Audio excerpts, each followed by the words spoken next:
This ain't just a channel, this is BBTV. Welcome to What the Fork Wednesday, the stories that make you stop, blink twice, and ask yourself how this is real life. Logic has left the building. Let's begin.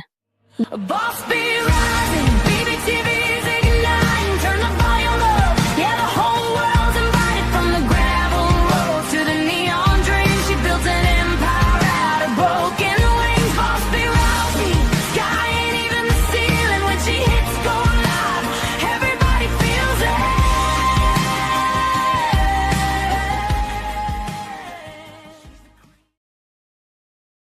Hey, welcome back, everybody. It's AskABee What the Fork Wednesday. First, I want to start with I am apologizing for yesterday. Unforeseeable circumstances kept me away from you all, but hey, here I am, back again. Okay. Now, today is one of those days where we lean all the way into that What the Fork Wednesday moments, because sometimes the stories that we come across don't just make you react, they make you stop and really think about how people are wired, how decisions get made in the moment, and what separates a normal reaction from something that feels completely outside of the box.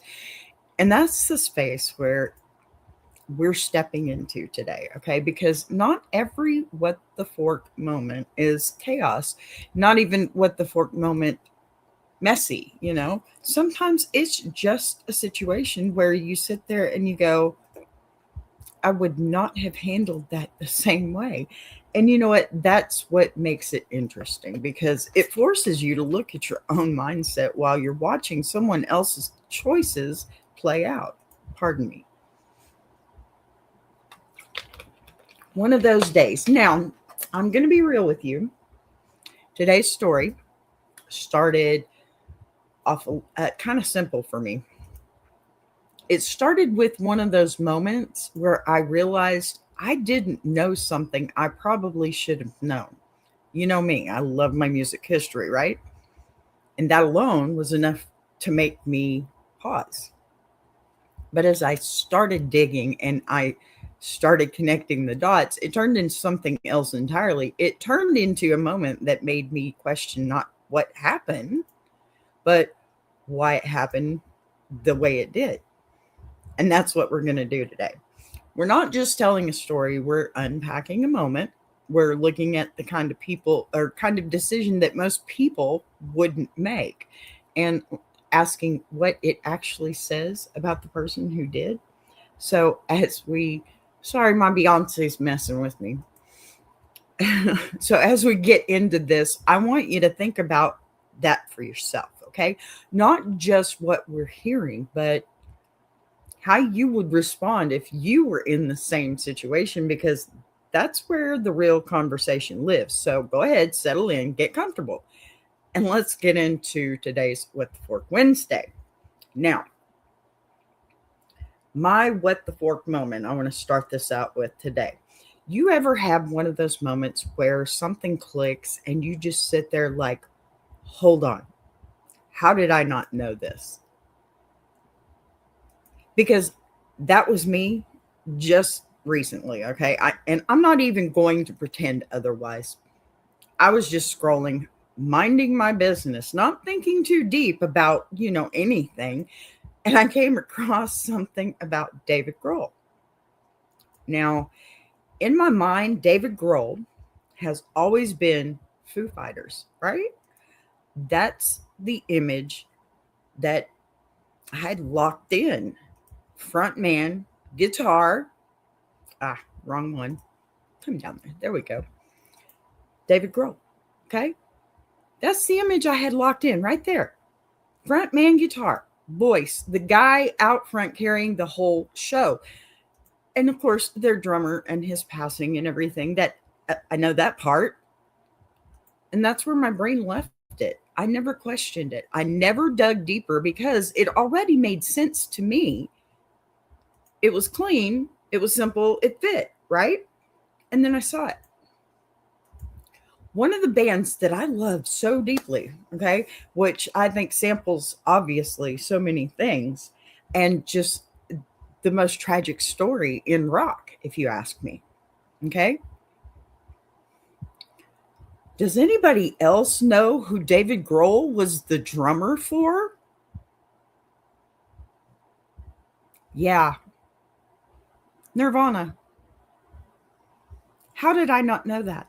Listen, I literally stopped because I know Nirvana, okay? I know Nirvana. Everybody knows Nirvana, right? I'm 54 years old. I should know I love Nirvana. That's not the part that surprised me, obviously. What surprised me was realizing I never actually connected those two things in my head in a real way. Yeah, I might have heard it before somewhere in passing, but it never landed. It never stuck. It never registered in a way that made me understand it. And in that moment, it hit all at once. The same man I've been watching lead Foo Fighters all these years. I'm 54, y'all. I'm old. Hi, teacher of faith. Good to see you. Thank you for being here. But seriously, okay, Foo Fighters all these years was sitting behind the drum kit in one of the most influential bands in rock history. And I just sat there thinking, how many other things like this have I completely missed? Because I have. Your mom's 52. Oh, well, that's a great age. Look, we're not playing this game. You need to go away, sir. No, sir. I don't even know who the heck. Okay, so, and 52 is a great age for your mom. I'm so happy to hear it. I'm glad you still have her too. So, look, y'all, this made me realize something really quick. We don't always see the full picture of the people we're watching. We see the version that's presented to us, right? The versions that are current, the version that's active right now, and we lock that in as the truth without ever really asking what came before it and how it connects. And I started thinking about how easy it is to put people in boxes.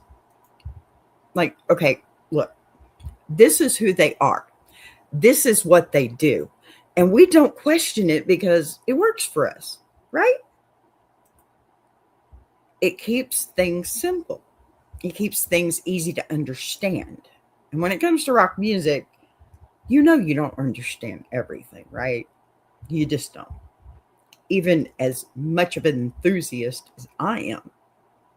Then you get hit with a moment like that, right? And it breaks the box completely because now you have to reconcile two versions of the same person and realize they were always both true. Night, I'm in it again. Okay, I don't understand what that means, but hi. Thank you for being here. You just didn't see what happened here. And that's where the real what the fork moment came in for me. Not just that he was the drummer for Nirvana, but that I had gone this long without really understanding that connection. Wow.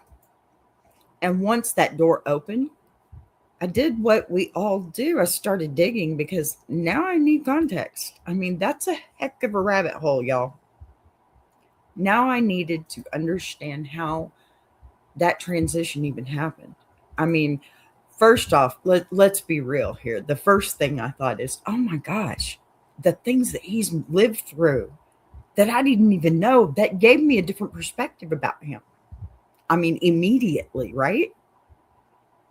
How do you go from being behind the kit in a band like Nirvana to stepping out front and leading your own band like Foo Fighters? It's beyond me, but I'm amazed, right? That's not a small shift. That's not something you just casually do. That's a complete, the end of Nirvana could have totally ruined him for the rest of his life. Seriously. That's a completely different role, a completely different level of responsibility that he just thrusts himself into after such a tragic happening, and completely different. He's completely different, right? A different presence, different music, different everything. Night. I'm and again, please no Keisha, no say me, no speak English. Okay. Well, thank you for being here. I'm not sure what you're asking, but all I speak is English. So, the more I thought about it, the more I realized that this wasn't just a random fact. Okay, this was a setup. This was the beginning of a story that I hadn't fully paid attention to. And once I started pulling on that thread, that's when I found the moment we're talking about today. Because what started was as a simple realization turned into something that made me stop again and go, now, wait a minute, because of this, because if this is the same person, if this is the same guy who made that kind of transition, then what kind of mindset does that take? Right? Hello, I am reading your message. Thank you. What kind of person do you have to be to move like that? Hi, Ellen. I'm good, honey. How are you? I'm so happy to see you, doll. Hope everything's going okay on your side too, sweetie. I love you. Y'all get over there and see Ellen. She's the bestest ever. Oh, I'm good, honey. I'm good. Just wore out, It's just life. Oh, a knee replacement. Oh, you know what? I probably need to do that myself. I don't know if I'll ever go, but I'm glad you did, honey. I bet it'd be lots better. Lots better. I had a cousin that had both knees replaced at the same time because she was just in a lot of pain all the time. And you know what? She is so much better. Kenny Powers? No, that is David Grohl. The Pettysburg address. I love that. That is awesome. I love some Petty now. All right, I better get back to this. I'm so happy to see you, Ellen. Thank you for coming to see me, sweetie. Yeah, two, both at the same time, but there was so much, she waited too long. She really did. And there was so much degeneration in one, it caused more degeneration in the other. So they just said, look, we can do this at the same time. Let's just do it and get it over with. You're Petty Roosevelt, the president of all things petty. See, now that is amazing, and I love it. That's awesome. Petty is good. Well, at least you only had to do one, huh, Ellen? At least you only had to do one. I hope you're doing okay, honey. Stay off of that. You rest. Let it get well. You know the routine. All right. So my biggest question about David Grohl, honestly, is what kind of person do you have to be to move like that? All right. In that instance. Oh, absolutely, sweetie. Really, thank you for coming to see me. I've been thinking about you. You must have heard me thinking.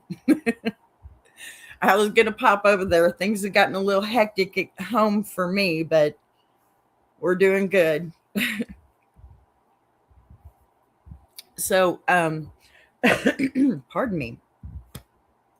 More importantly, I think what happens when the same person is put in a situation where most people would stop, because that's where today's story lives, not in what he did before, not in what we already know, but in a moment that makes you question how far someone is willing to go to keep moving forward.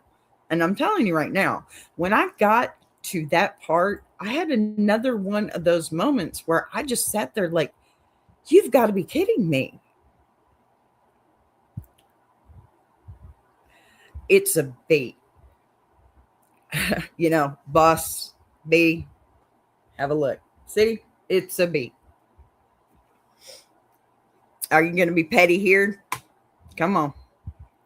All right. So, because this is one of those stories that sounds made up until you realize it's not. Listen, that's exactly why it belongs here today on What the Fork Wednesday, because sometimes the craziest part isn't what happened, it's realizing who it happened to and how it connects back to everything that you thought you already knew.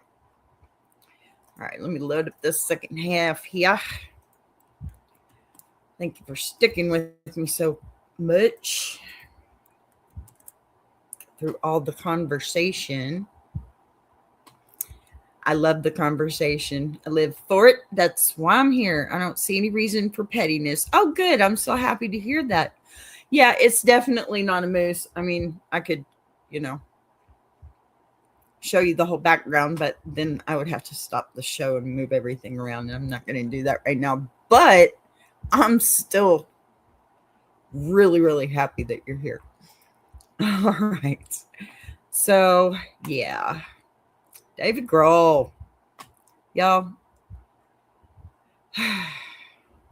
Can you believe this mess? All right.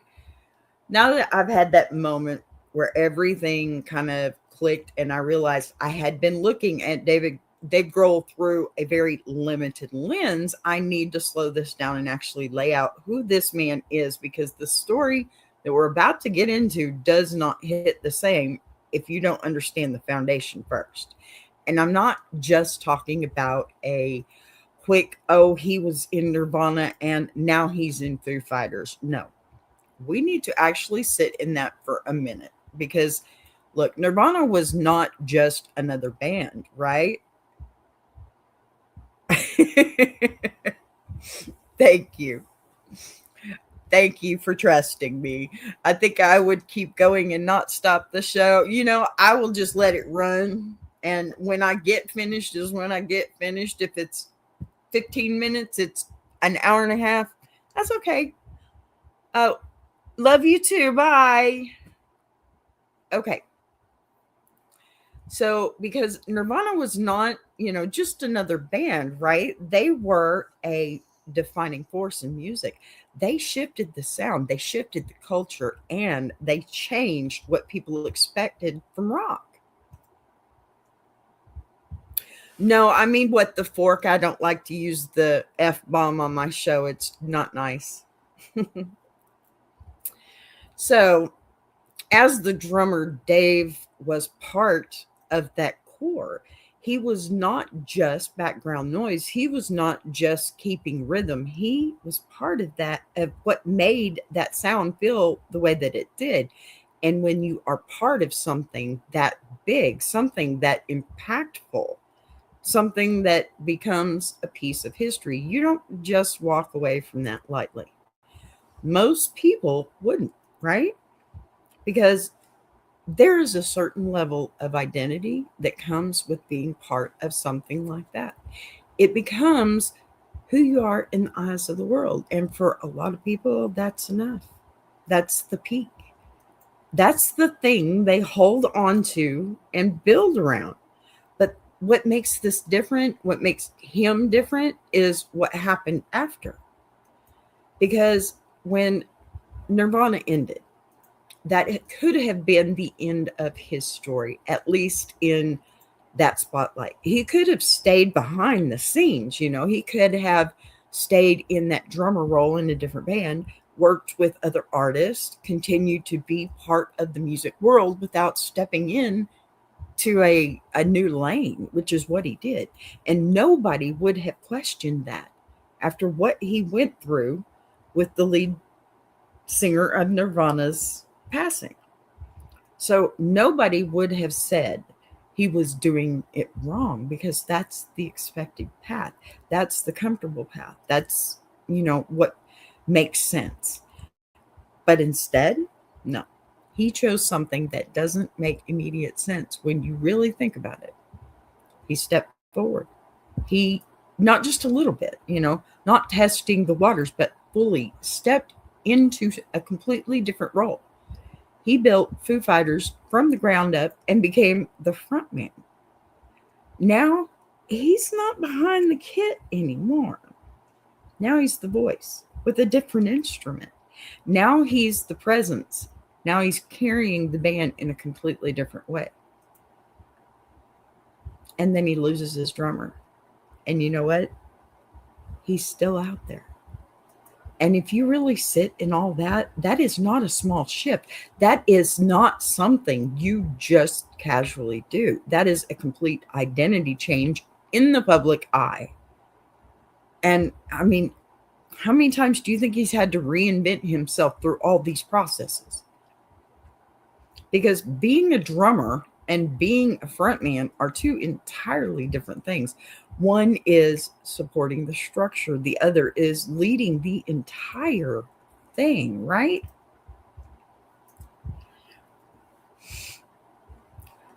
One is part of the foundation. The other is the face people connect to. And that kind of transition tells you something very specific about the person making it.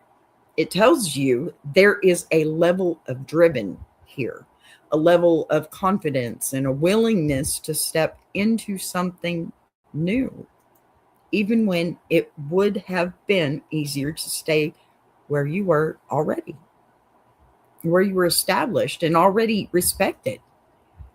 And the more I sat with that, the more I realized this is not someone who operates in the same lane as everybody else. This is not someone who stays in a box just because it works. This is someone who moves when it would be easier not to move. And that matters, right? Because when you understand that part of him, when you understand that he has already shown a pattern of stepping into uncomfortable spaces and redefining himself, it makes what happens feel like less random and more like a continuation of that same mindset. Not normal, not something most people would do, but consistent with who he has already shown himself to be. That's why I needed to take the time to lay this out, because if you just hear the story without understanding who he is, it sounds like a wild moment that makes no sense. But when you connect it back to this, when you see the full picture, you start to realize this might be one of those moments where someone showed you exactly who they are in real time without hesitation, without overthinking it, just acting in a way that lines up with everything they've already proven about themselves. And that's where this shifts from just being a crazy story into something that actually tells you something deeper about the person at the center of it. And you know what? Why? In a moment where most people would have stopped. Why? He didn't even consider it. Yeah. It's pretty crazy if you ask me. Look at that. So, the real what the fork moment here. Now we need to get to it, okay? And this is where everything we just talked about starts to matter a little bit more, because this is not one of those quiet behind the scenes stories, right? This happens live in real time in front of a full crowd. Foo Fighters are on stage. The energy is high. Of course it's high. I mean, it's Foo Fighters. Everything is moving the way it's supposed to move. And David Grohl is doing what he does. He's all over the stage, back and forth, fully in it, fully engaged, not holding back, because that's the kind of performer he is, right? Yeah. And in the middle of that, all of it, in the middle of a show that's already locked in, he takes a step the wrong direction, just one step. And that's all it took. He falls straight off the stage. Not a stumble, not a catch yourself moment. He falls off the stage, disappears from view, and just like that, everything changes. Boom. Yes, it must, Ellen. It sure must. Absolutely. Now, if you're that in that crowd, you're thinking the same thing anybody would think. Okay, that's it. Show's over, right? Something just went very wrong, and there's no way you recover from that in the middle of a live performance because that's the normal response. That's the expected response. Look, you fall off a stage, it's done. It's done, right? It's done. No. No. That's not what happens here.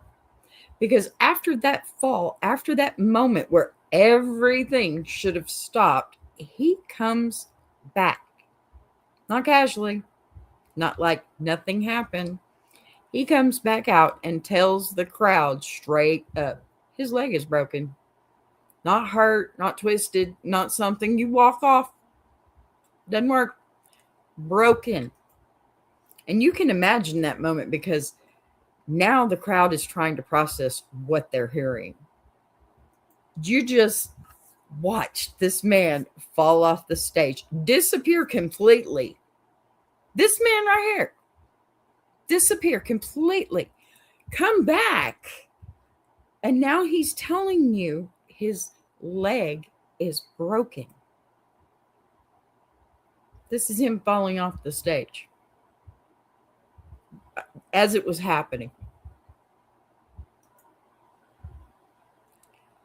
So at that point, there's really only one logical next step. You end the show, you call it, you shut it down because nobody is expecting anything else. We saw what happened. You said it's broke. Bye.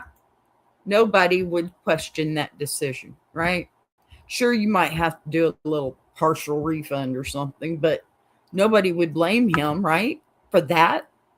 In fact, most people would respect it and not even care about the money, but that's not what happens either. Okay? Oh man, the pain. Seriously, it's funny how you showed up with this one. It must have been that title, huh? But look, right there in front of the crowd, and you've got to picture this because this is not behind a curtain. This is not hidden. This is happening live. Okay? It's happening live. I've got to, yes, this is him on the ground. This is the projector. They're looking at him just after he fell. They are stabilizing his leg while the show is still technically going. And at this point, you would think, okay, maybe they're just getting him ready to leave safely. Maybe this is the step before everything shuts down. Okay, but no, that's not what's happening here. Because once his leg is stabilized, once they've done what they need to do to make sure he's not going to make it worse, he makes a decision that is the entire reason we're talking about this today. The man, okay? The man, listen, y'all. Look at that. He decides to keep going. This is right after it happened. This is after they picked him up off the floor, got him back up on the stage, put a chair down for him, and this guy's sitting there stabilizing his leg until the show is over. Yeah, he decides to keep going, not stand up and push through it, not pretend it didn't happen. He sits down right there on stage and continues the show with a broken leg. Finishes the set, song after song, sitting there, still performing, still singing, still engaging. I mean, he fell. That's a long fall. A very long fall. And look at this. This is them putting him back on stage. Can you believe that mess?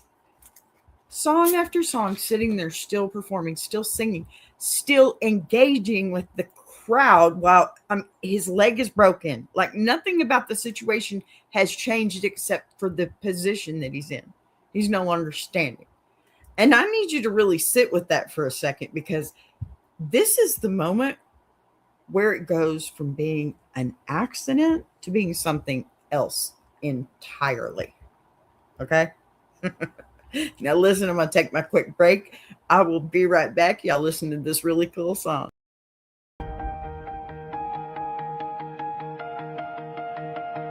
She came from the quiet storms, built a fire from the ground, turned a whisper to a warning. Now her voice shakes the town. Every setback was a lesson, every doubt became a key, unlocking something bigger. That's the rise of Boss Bee. When the lights go low, her vision hits high. She built a whole damn network off a promise and a try. Every sunrise, every moment, she's stacking legacy.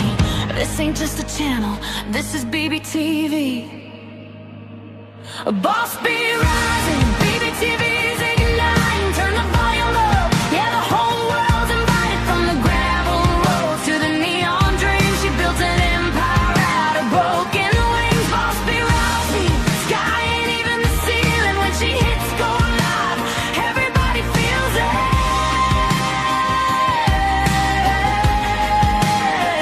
She's the queen of the comeback, the storm in the stream, crafting stories out of heartbeats, making visions out of dreams. Got thunder in the hustle, got a voice that cuts clean. Every mic she touches turns the power unseen. So let further spin the numbers, let the views rise slow or fast. Boss Bee doesn't measure wins by echoes of the past. This moment is a pivot, this season's history. Bow down to the founder of the BBTV dynasty. Boss Bee rising, BBTV's igniting. Turn the volume up, yeah, the whole world's invited. From the gravel roads to the neon dream, she built an empire out of broken wings. Boss Bee rising, sky ain't even the ceiling. When she hits go live, everybody feels it.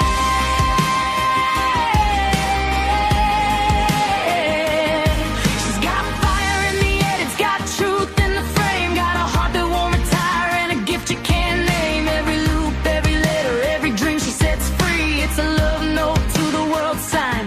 Boss Bee. And the world keeps watching as the numbers climb, but she's counting all the moments, not the dollar signs. From the late night grind to the daylight scene, she's building something bigger than the algorithm's dream. Boss Bee rising, BBTV shining, her story's rewriting, a legacy in real time. Boss Bee rising, BBTV's igniting. Turn the volume up, yeah, the whole world's invited. From the gravel roads to the neon dream, she built an empire out of broken wings. Boss Bee rising, sky ain't even the ceiling. When she hits go live, everybody feels it.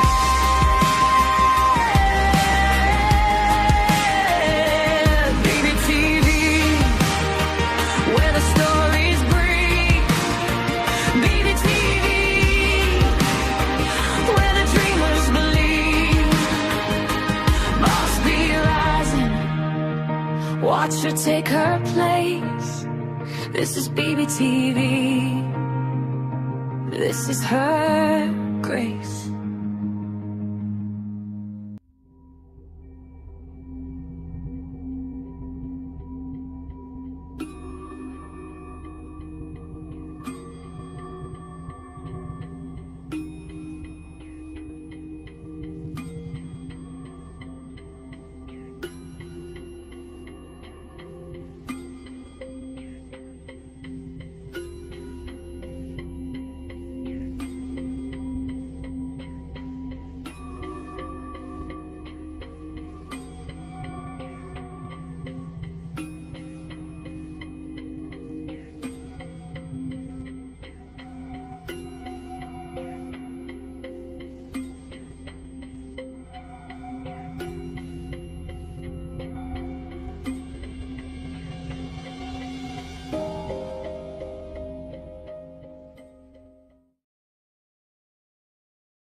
No, ma'am, it's not you. It's me. I'm tired today. I'm a mess. I'm just a mess today. I got a lot going on and I'm just not happy about it.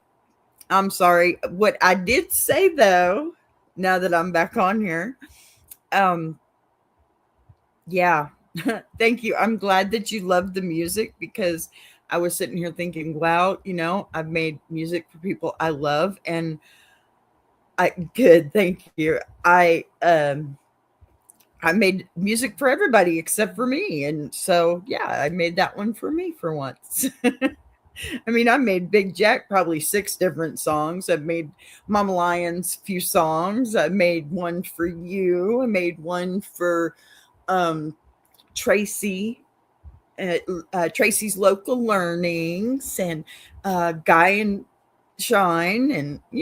And I was like, wow, I really need to make one for me. And there it is. Okay, so back to what I was saying, the fall was an accident. That happens. People get hurt. Things go wrong, right? Correct? But the decision to continue, that's not an accident. That's a choice. It's a deliberate decision made in a moment where most people would have gone the other way.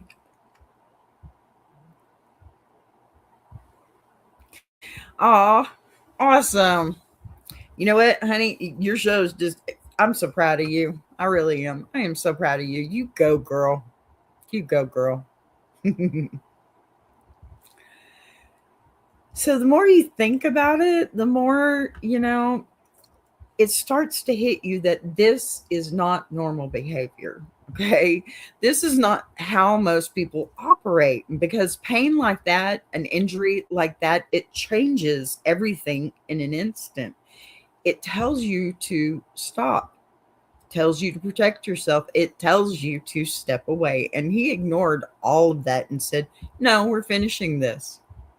And he absolutely did. Just like this. Look, guitar in hand. And, that's the part that makes you sit back and go, what the fork kind of mindset does it take? Because it's not just about toughness. It's not about pushing through. It's something deeper than that. It's a refusal to stop once something has started. A refusal to let the moment and the way it was supposed to end, and instead reshaping it into something else entirely. And that's why this moment stands out to me, truly does, because it's not just a story about someone getting hurt, okay? It's a story about what someone chooses to do immediately after everything goes wrong and how that choice defines the moment more than the accident ever could.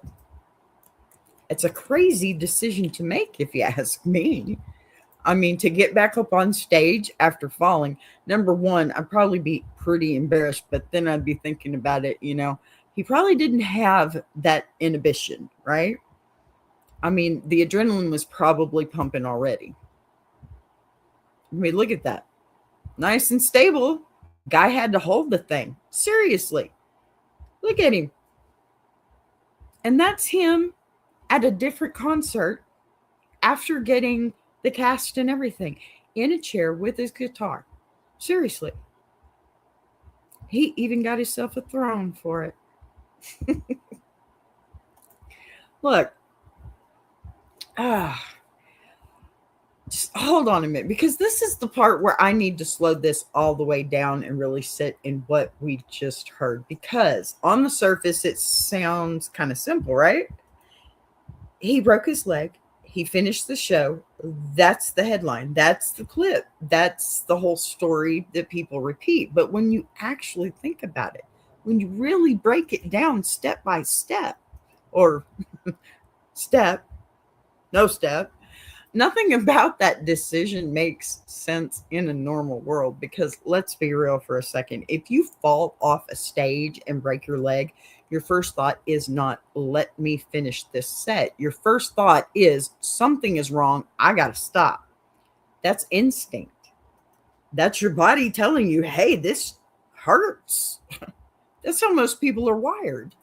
Pain is supposed to tell you to pause, to protect yourself, to step back. So when someone does the exact opposite of that, when someone experiences that level of injury and still chooses to keep going, wow, you have to ask yourself, is that? What is driving that decision? Because it's not just adrenaline, it's not just the crowd, it's not just being in the moment. There's something deeper there, something that overrides all of the normal signals that would tell you to shut it down. And I keep coming back to that question. At what point do you say, okay, enough is enough? Because clearly that point never came for him in this moment. And then you have to look at the people around him too, because this wasn't something that happened in isolation. There were medics there. There were people who knew exactly what kind of injury he was dealing with. And even in that environment, the decision was made to keep the show going. I don't know. I admire the strength here. I couldn't do it. And that makes you wonder, is that something that you allow, or is that something you try to stop? Because from the outside looking in, it feels like a moment where everything could have gone the other way. Everything could have just stopped and nobody would have questioned it. Nobody would have been upset. In fact, people probably would have respected it, but instead it became something else entirely. It became a moment that people talk about, a moment that people remember, and a moment that gets repeated because it doesn't fit into the normal way we expect things to go. And that's where the conversation shifts for me, because now it's not just about whether it was the right decision or the wrong decision. It becomes about what the decision represents. Is that dedication? Is it passion? Is that something you admire? Or is that something you look at and say, maybe that went a little too far? I don't think there's a clean answer to that, because on one hand, okay, you can look at it and say, that's incredible. Wow. That's someone who refused to stop, someone who committed to finishing what they started, no matter what got in the way. And there's something in that people connect to, because we all like the idea of pushing through.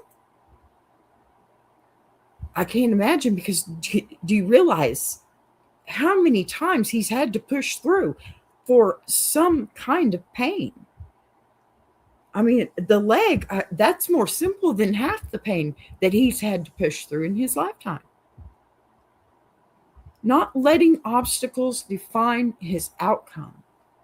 But on the other hand, you can also look at it and say, there has to be a line somewhere. I mean, how much can you stand? There has to be a point where you choose yourself over the moment, where you choose your health over the performance, and where you step back and say, this is not working, it's not worth making it worse. Okay. And that's where it gets interesting, because this moment lives right in the middle of those two ideas. It's not clean. It's not simple. It's not something you can easily label as right or wrong. It's one of those moments that just makes you sit there and think about how different people respond when everything goes sideways. Some people stop completely. Some people step back. And some people, like we just saw, adjust and keep going no matter what it looks like. Right, Ellen? I know you know what I'm talking about, honey. And if I've ever seen a stronger person, it's you. You know, maybe that's the real takeaway here, honestly. Not that everyone should do what he did, obviously. Not that this is the standard to live by. But that moments like this show you something real about the person at the center of it. They show you how someone is wired when things don't go according to plan. And Whether you agree with it or not, whether you would make the same choice or not, you can't deny that it leaves an impression because it forces you to ask yourself a question you might not have thought about before. If you were in that moment, if everything went wrong right in the middle of something you cared about, would you stop? Or would you find a way to keep going? I know. I know. I know you do, honey. This is another reason why I was kind of glad you got here. I know you would. You already have. And going and going. You're my little energizer bunny, aren't you? Look, that right there is what makes this true what the fork moments, okay? Because it's not just about what happened on that stage. It's about what it reveals when you look at it a little deeper. I mean, what the fork, man. A lot of people would have ran to the hospital. Yep, they sure would have. They sure would. I would have. But then again, to possibly share a little bit of my story, not too many people know I have a broken wing, flesh-eating bacteria, and I can't stretch my arm out all the way anymore. Almost lost my life, lost my arm. Crazy circumstances in the middle of it. And you know what? I had a wound care specialist nurse that came in, and they had forgotten to give me the medicine that they were supposed to give me before she came in and pulled the sponge out of my arm, which was open from my shoulder to my wrist, in order to take out what that bacteria had ruined in my arm. And they had forgotten to give it to me. And I told her, I said, you know what? I've been through enough pain with this. It does not hurt as much as y'all seem to think anymore. So just take care of it. And no, I didn't have any pain medication. And she pulled that sponge out of my arm, and sure, it hurt. But I guarantee you, it hurt a heck of a lot less than knowing that my arm was never going to stretch out again. Yeah, it's crazy. I mean, I don't know if you can see it, but, well, let's see here. There you go. You can see it all the way. And it goes to right here. And that's okay, because you know what? I'm right-handed, and my left arm is stronger than my right. I can pick up heavier stuff with my left hand. See? We get through these things. Stuff happens, and it's okay because it just helps us grow. Yes, exactly. Look, I'm going to put that up there because that's exactly what I'm trying to say. Makes you stronger. Keep moving and don't give up. That's right. My mom used to tell me, she passed away in 2020. She used to tell me that it was more about the RA, her rheumatoid arthritis. It was more about that, but she says, and with knowing this, I've come to realize that it's true for a lot of situations. When you're not feeling like you should be, when you're not feeling, when you don't feel like you're accomplishing anything, get up and move. Get up and move. Keep moving. Just like you just said, keep moving and don't give up. And because of that, she didn't have the effects that rheumatoid arthritis normally has on a person. It didn't cripple her, which it very well should have. She did have some deformation, but she responded to the medicine well, and she kept moving. And she said, that's the secret to life. And it's true. You got to keep moving. That is why, pardon me, I'm going to pull this one up. That is why we are strong. Many people can't deal with it and can't understand how we keep going. There is no choice. Amen, sis. Amen. You know that's true. I know that's true. For both of us, very much so. You cry and give up, you die. Exactly. You're so right about that. And I'm not willing to give up. I've got so much more to live for.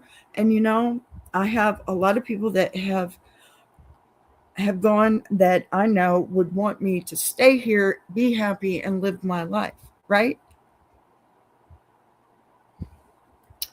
Well, I guess I'll say cookie dough there, Chroma777. I don't want to live. LOL. We are twins. Yep. We are. We are. Exactly. And you know what? That's okay. It's okay to feel like that, but it's not okay to stay in that pattern of thinking, because you know what? It's only going to make it harder on you. I know there's lots of people out there that would be more like work smarter, not harder. Okay, that applies for everything too. Because, the harder that you work on trying to change the narrative when you can't, the less efficient it becomes, and it becomes more of a chore instead of a job or a dream to come true, So you got to stop and think about what is going on around you as well, and just sit in that moment. I get it and understand what you're saying. You have to grow. You always are moving forward, mistakes and all. Amen. Not, yeah, not saying. Okay, what I am saying. I got you, honey. And it's true. That's exactly it, honey. That is exactly it. You can't sit in that narrative for too long without it taking you down. And you know what? That's where the strength grows the most. Right before you're about to fall. It sucks, but it's true. So right there is where I'm going to leave that story, because let me tell you, Dave, I love me some Foo Fighters, okay, but Dave is a little crazy too. I mean, I can't imagine being in a band, not at the front, not being well known like the front singer, obviously, and not just for what happened when the band, I'm trying to keep away from that word, when he unalived himself, okay?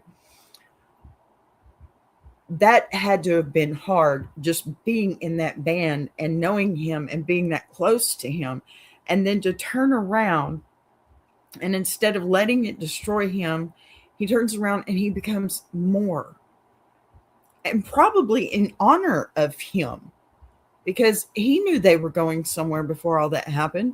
And we know that, substances had a lot to do with what was going on there. But he panned through that too. They've even got a movie out, which is kind of corny and one of those kind of B horror kind of stupid movies. And I'm not saying it's terrible. I'm not giving it a bad review or anything like that. Go see it for yourself. But what would Nirvana be now, right? What would Dave be now if there was still a Nirvana? Being in Nirvana, experiencing all the drama. Can you imagine what he went through? I can't imagine. I know that's my point too. I cannot imagine. And then, he does all these wonderful things and grows and becomes this with the Foo Fighters, and oh my goodness, he loses his drummer, which just happened, I think, last year, to substance abuse, unfortunately. So that's 2 bands, 2 members that he's lost throughout these 2. Okay. How do you power through that? Because here's the deal. Okay. He is already out there doing his thing again, even now that he's lost his drummer. I mean, I understand you can replace a drummer, but you don't want to after being in a band with them all this time and actually making a huge name for yourself, right? Yes, he survived it all. His normal is different from ours. I know my normal is different than others. People look at me and can't believe what I went through. I get it, truly. I know you do, doll. I don't know. Something told you to come see this one today because preach, B, right? It's crazy how God puts you in other people's path. It really is crazy. It is. All right, so I'm going to have to get off of here now. I know you popped on my screen. See? Something told you to come over here. Amen. But I think he's always done that for both of us since I met you. I think he's done that for both of us. Amen. You're the best, sweetheart. I'm so glad you showed. I love you so much. Yes. All right. I'm going to leave this here because that is just a lot to process in one sitting, right? Thank you, honey. Thank you. And ditto on that one. I love you and I wish you all the best too. You too. All right, those moments that stay with you, okay, not because of what happened on the surface, but because of what it represents once you really sit with it. X's and O's, baby girl, I love you so much. So, because at the end of the day, that wasn't just about a fall, and it wasn't just about an injury. It was about a decision made in real time, under pressure, in front of a crowd where the easy choice and the expected choice were sitting right there, and still a different path was taken. That's what makes it a what the fork moment, because it forces you to pause and ask yourself what you would have done in that same position. Would you have stopped?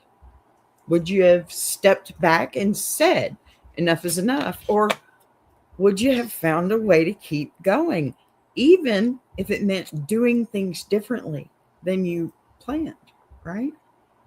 There's no right or wrong answer to that. And that's the point. These moments aren't here to tell you what you should do. They're here to show you how different people respond when things don't go according to plan. And sometimes seeing that is enough to shift the way you think about your own choices, your own limits, and, well, your own reactions when life throws you something unexpected. So, if nothing else, take that with you today. Think about how you respond when things go sideways, and whether you're someone who stops or someone who just and keeps moving forward. Just go. Do it. Don't stop. Listen, as always, I appreciate you being here. I appreciate you taking the time to sit in these conversations. Ellen, honey, I appreciate you being here and having a conversation with me. I think I needed that just as much as you did, doll. I will see you next time. You guys get over there and see my buddies at Tuber Chat. And hey, I love you all. Buzz you later, guys. See you soon. I want to take a minute to shout out Tuber Chat. If you're a creator who's tired of surface level advice, and actually wants to understand how YouTube works, that's the space. It's real conversations with real creators who are in the trenches, building channels, testing ideas. No posturing, no gatekeeping, no fake guru energy, just people sharing what's working, what isn't, and why. If you're serious about growing, learning, and not doing this alone, check out Tuber Chat. The link is in the description. If you're enjoying this show, subscribing is the easiest way to support what's being built here on BBTV. You'll see the join button right next to subscribe. No pressure, no expectations, just an option for people who want to support the channel in a real way. We're live every day at 3 p.m. Central now. And don't worry, we didn't change the heat, just the clock.